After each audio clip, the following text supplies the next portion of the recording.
இறை வார்த்தை யோவான் நற்செய்தி அதிகாரம் 6 இறைவசனங்கள் 35 முதல் 40 முடிய. இயேசு மக்கள் கூட்டத்தை நோக்கி, வாழ்வு தரும் உணவு நானே. என்னிடம் வருபவருக்கு பசியே இராது. என்னிடம் நம்பிக்கை கொண்டிருப்பவருக்கு என்றுமே தாகம் இராது. ஆனால் நான் உங்களுக்கு சொன்னவாறே நீங்கள் என்னை கண்டிருந்தும் நம்பவில்லை. தந்தை என்னிடம் ஒப்படைக்கும் அனைவரும் என்னிடம் வந்து சேருவர். என்னிடம் வருபவரை நான் புறம்பே தள்ளிவிட மாட்டேன்.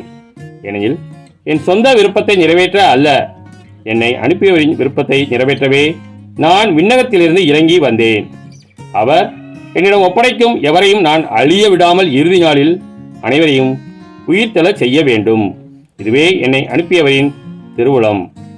மகனைக் கண்டு அவரிடம் நம்பிக்கை கொள்ளும் அனைவரும் நிலை வாழ்வு பெற வேண்டும் என்பதே என் தந்தையின் பெருவுளம். நானும் இறுதி நாளில் அவர்களை உயிர்த்தெழச் செய்வேன் என்று கூறினார். கிறிஸ்துவின் நற்செய்தி.